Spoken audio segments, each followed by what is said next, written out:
Binibigyan naman yung ayuda kay Kapitan. Hindi daw mo gustong ayuda, di ba? Ba yung bakasyon niya? Nakapag-bakasyon siya ng dalawa.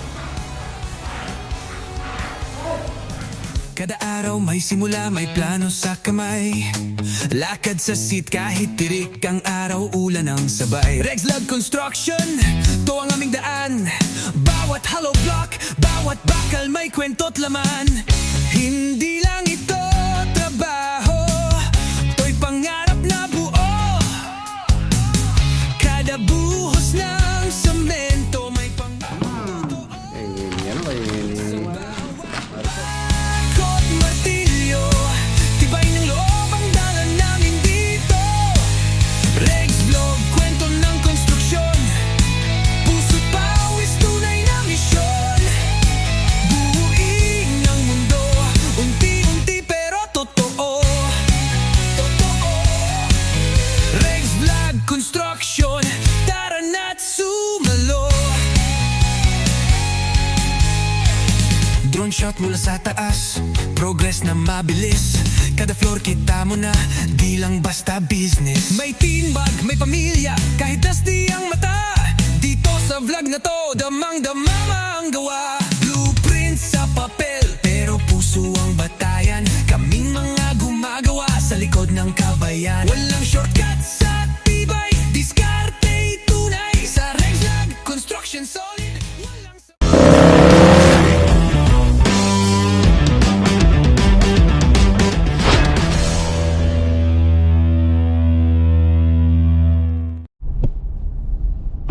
Good morning. Ayan, on the way po tayo papuntang Lubao. And then diretso tayo ng Olongapo project.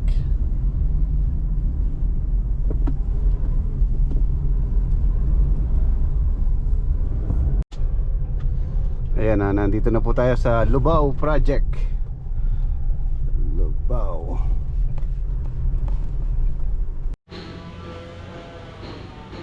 Ayan, nandito na tayo sa Lubao. Ito yung mga alagang bibi. Ayun, 15 pieces po yung napisa. Update tayo dito, quick update. Tapos diretso po ako ng Olongapo ngayon. Nag-start na rin po silang magpintura sa Olongapo. Ano yung pintor na nagpunta ron? Isa 4.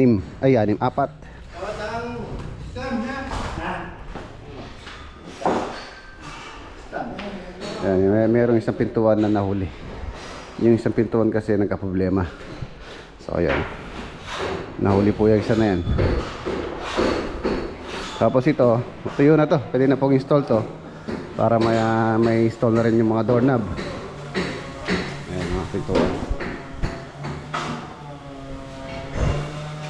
Yan pala, nangiilaw na pala, oh. Pin light.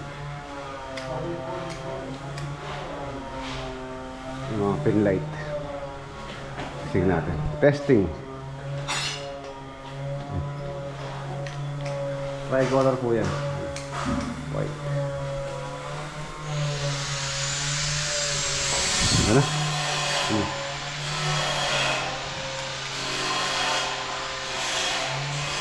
Yun dito na lang. And then sa mga center light,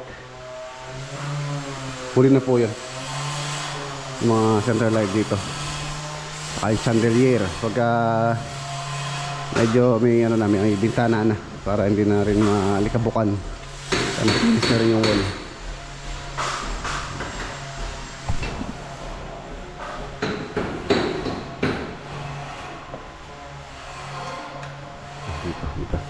Dito yung switch.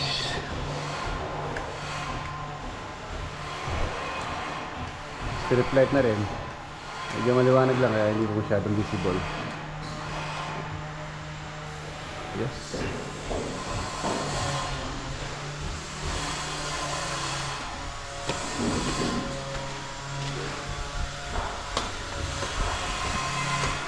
Ayun na rin pang railing.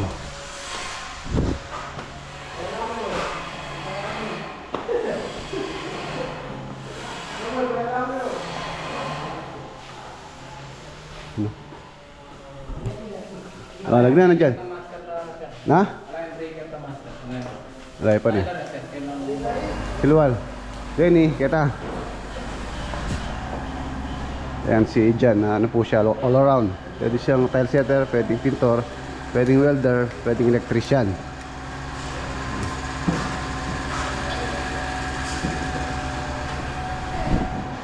Ito wala pa to. May kulang po akong isang circuit breaker. O dito sa master.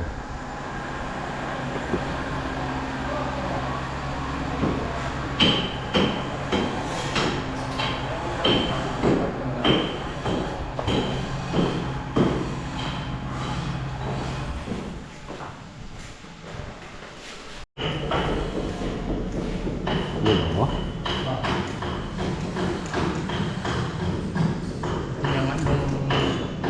Effective. Ay, maliwanag na po ito pagkagabi. Maliwanag na ang bahay. Start na sila maglagay ng ano, natural stone.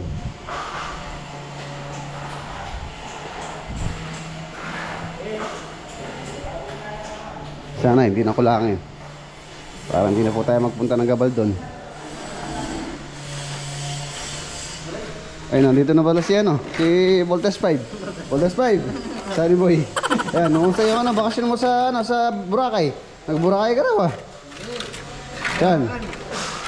Mukhang mababa yung bakasyon mo, 2 linggo. Lubog sa likod namin. Lubog. Binigyan mo ang ayuda kay Kapitan. Hindi daw gusto ng ayuda, di papasok. Ah, inubos mo na yung ayuda niya na. Walang ayuda, dayuda meron. Ayuda. Yan si Masani mga boss. Buti pa siya, mababa yung bakasyon niya. Nakapag-bakasyon siya ng 2 linggo. Anong nilakaram mo? Pag-ibig ay. Pag-ibig. Meron ka bang pag-ibig? Sa may sandal doon.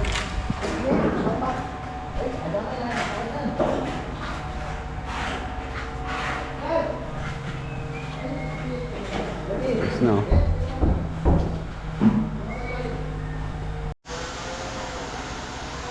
So ayan mga boss, Olongapo na po tayo. Shoutout pala kay Canlas Builders. Ayan, shoutout boss Canlas Builders.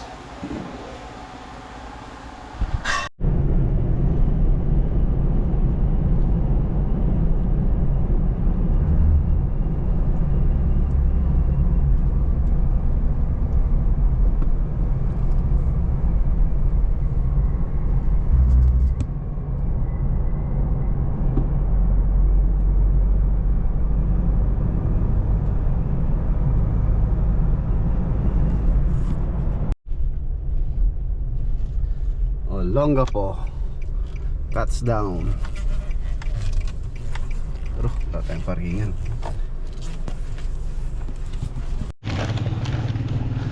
Ayan na, tambak.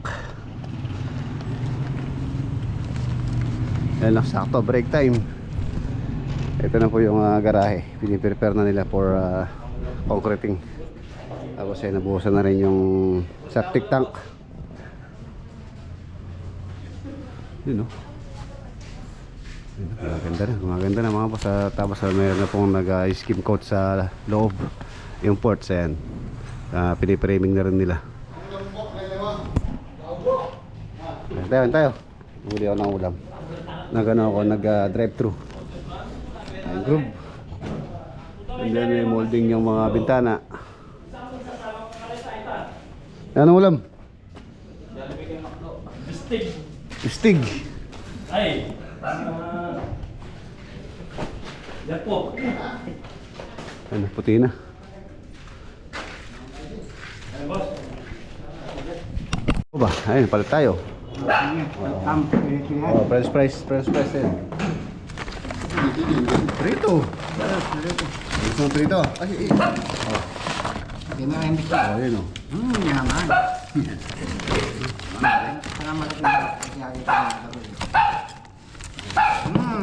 Eh, ini ano kayo ni Marcel? Yung pecho.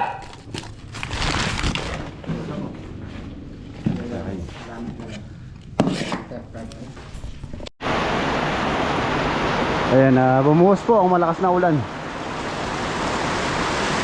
Buti na lang, may bubong na. So, no problem na. Bali ngayong araw bubuhusan po nila tong ano, tong garahe. Para medyo lumawak ang kanilang area. Tapos nilagyan po natin ng ano yan, ng termite solution o termite control. Pang ano, tambak. Tapos ito na po yung group niya, ang design. Ang gamit po namin dyan yung ano, ito.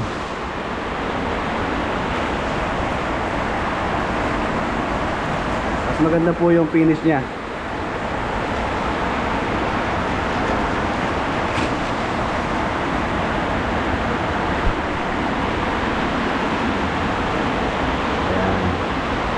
Mas makinis po siya. Saka maganda yung kanyang pagka-diretso. Isa talagang napakapulido niya. Hindi na mahihirapan yung mga pintor. Mas mabilis po siyang ano, mas mabilis po siyang gawin pagka ganito lang. For example, inano lang po yan, pinalitadahan. Tapos doon nilalagay yung group pagka tuyo na. Ayan.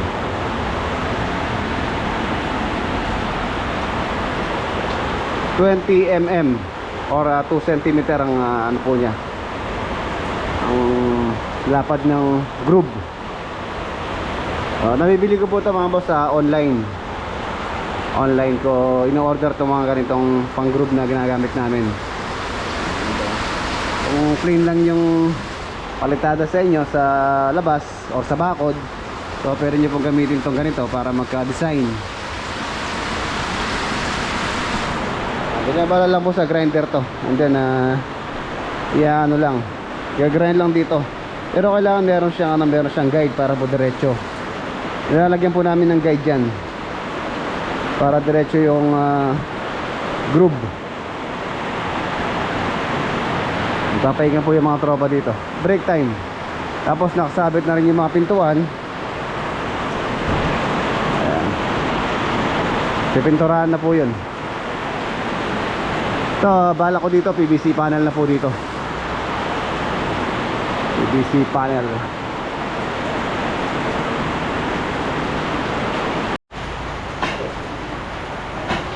Ayan, umpisa na rin po yung dito. Bale, meron pa pong tayong gagawin dito. Ito sa plano. Dalawang kwarto. Maliit lang naman po ito. Dalawang kwarto dito, and then CR, kwarto, tapos sa kitchen. Dito meron siyang maliit na living area.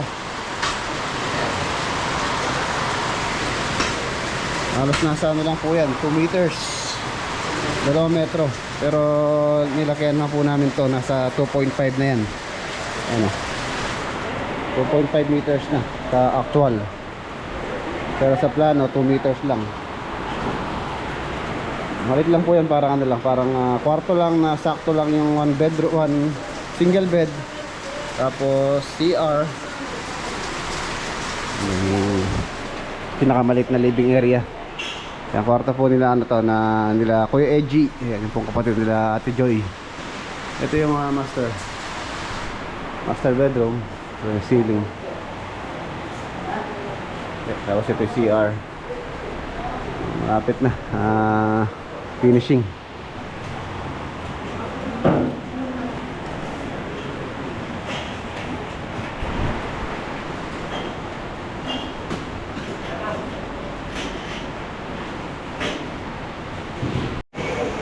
Yun o.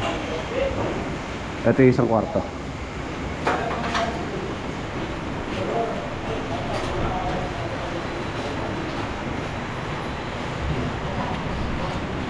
Yung panel board,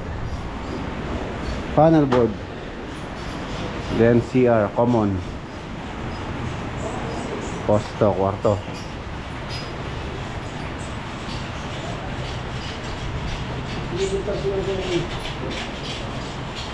Ito tayong model ng ano, ceiling pang sara. Pwede ning sara to. Yung mga ano na, yung mga abang na po yan.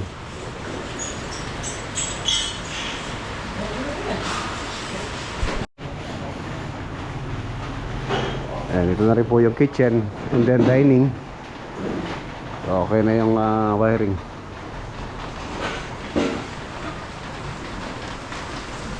Nandito na po sila sa likod nag-plastering. Ayun, oh. Inulan pa, inulan. Ganda ng umulyo.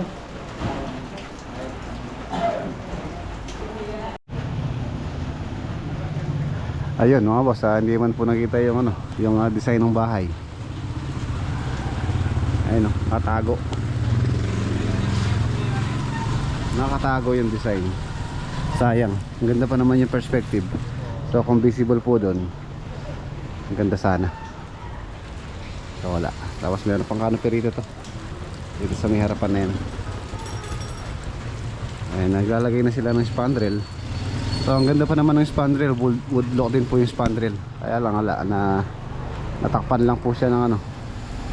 Hindi siya visible. Ayun, nag-start na sila maglagay.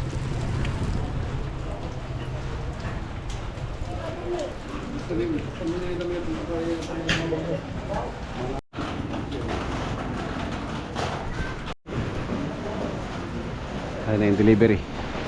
Mga bakal.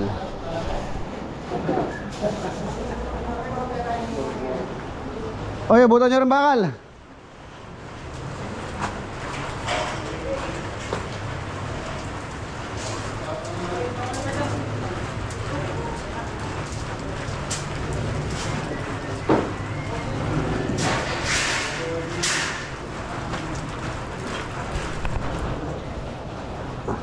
Nasa yung resibo niyan, Pogi? Nabayaran ko na lang doon.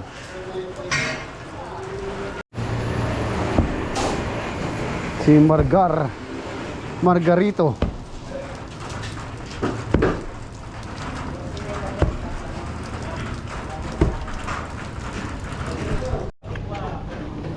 Naliwan na po natin sila. Makadaan pa tayo sa San Fernando sa Modern Bahay Kubo update.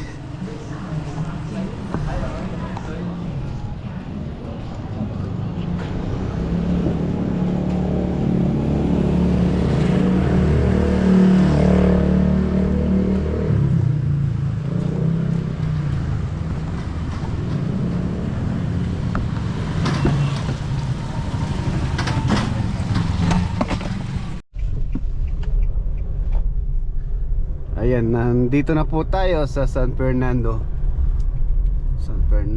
project. Silipin po natin yung ano, modern bahay kubo na project dito. Last punta ko rito, yung bubong nasa 30% pa lang.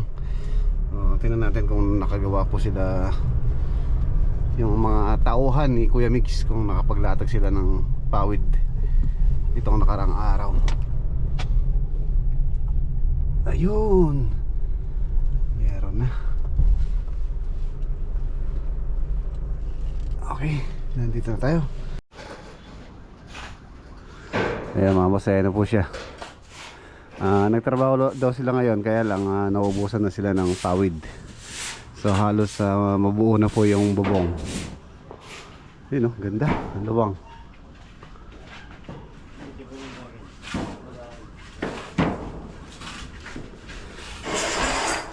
Okay na rin yung ilalim, na patag na. So i-flooringin po yan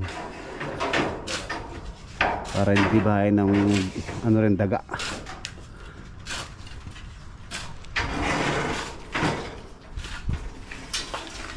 Tapos dito meron din po dito yan sa may harapan. Tapos yun sa taas na yun, ang balak ko doon louvers para may hangin pa rin na pumapasok dun sa loob.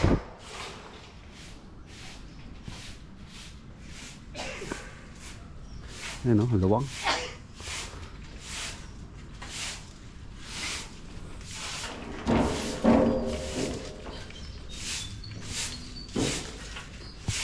Alas na, konti na lang pala. Yun na lang ano, palupo. Saka yun dun sa area na yun. And then dun sa may likod.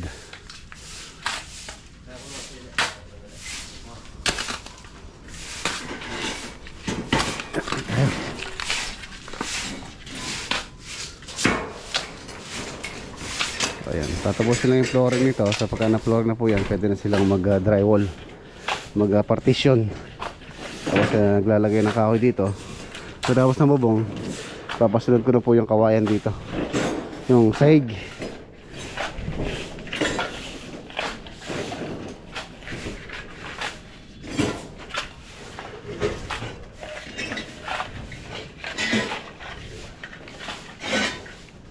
Sahig na kawayan. Ayan, konti na lang.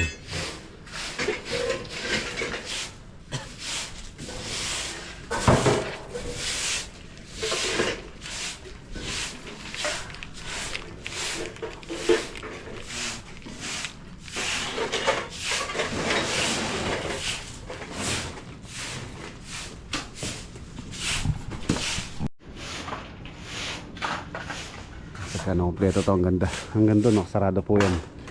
Para yun lang sa may taas na yun, yung louvers. So meron siyang ventilation doon sa taas.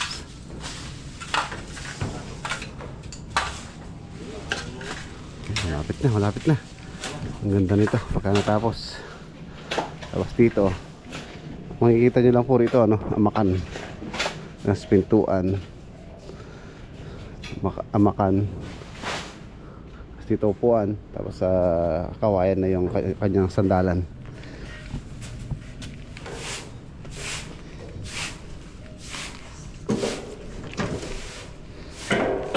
Wala yung ano pala, yung nagamit na ditong pawid nasa 1,500. 1,500 din eh, 1,500.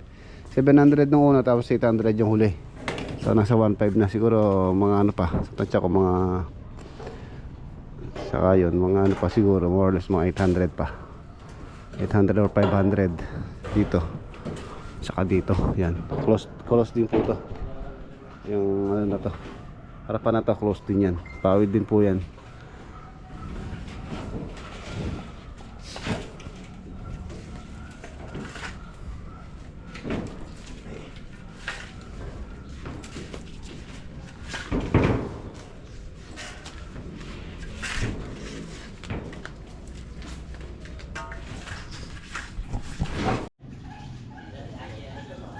$1,500 pieces. Ayan, ayan po yung nakoberan na niya.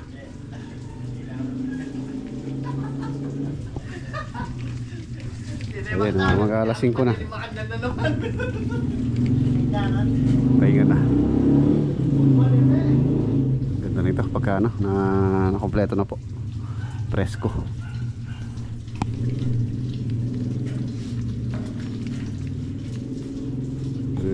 Ito, na-imagine ko sahig na kawayan, tapos amakan. Tapos pagpasok mo dito sa kwarto, parang hindi siya kubo, parang literal na bahay na bato pagka nandito sa loob ng kwarto, dahil meron po siyang aircon, and then may ceiling. Tapos sa CR nya is naka-tiles. So parang hindi siya kubo kung nandito sa loob ng kwarto, pero pagkalabas mo, wow, ang ganda. Napaka-native ng ano, ng ambience. Kubo. Sarap tumira pagka ganito yung bahay mo rin. Kaya natapos to, yan natin kung papayag si owner na i-budget reveal natin to. Kung papayagan po tayo ni owner na sabihin kung magkano yung magiging gastos nito.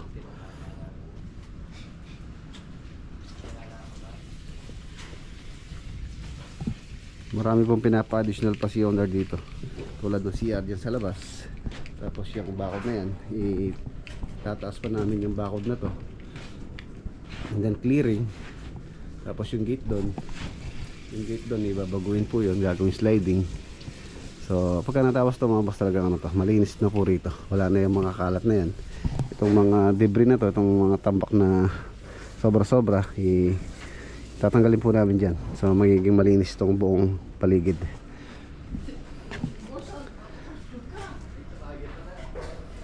So ayan, i-confirm ko muna kay Kuya Mix kung magkano yung charge niya sa akin per piece nito. Ang laban po kasi ni Kuya Mix dito, or yung nakausap ko dito, yung Mix Kubo, sa Arayat per piraso. So yung nagagamit po nila nasa 1,500 na. For example, nasa, alam ko isang piraso nito nasa 25 yata, 25 pesos. Sabihin na natin ano, 30. For example, 30 pesos isa, multiply natin sa 1,500 na nagagamit nila. So yun, nasa 45,000 na kung tig 30 kung 30 pesos isa. Ayun po yung size ng ano, pawid eh. Ito yung size nya is 4 feet yata. Ayun, 4 feet. Siguro sa tansya ko mga ano pa, 500 pa, 500 pieces. Sabihin na natin 2,000 pieces na. All in all 2,000 times 30, so nasa 60,000 kung ano, kung 2,000 yung magagamit nila. Kung 30 po yun, 30 pesos isa, yun po yung competition. Pero kung siyempre mas mahal pa doon, mas lalaki pa yung babayaran natin. Wala pa po yung kawayan doon. Ayun. Maliit lang pala, no? Maliit lang mga ragol. Ano ito? Pit lang pang 4 feet labat. Kaya nga hindi mo. Pangalan na rin, panyuro. Yan yun. Ito pang soroto maliit.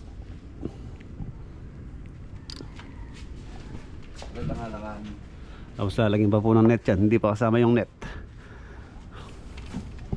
Hindi pa kasama yung net. Ibabalot po dyan. Babalutan pa ng net. Ayan, medyo mahal po yung pawid kesa sa yero. Kung yero lang yan, malamang matagal na pong tapos yung bubong na yan. Madali lang pong ilatag yung yero. So yun, bukas naman. Sabay na sa akin yung dalawa. Let's go.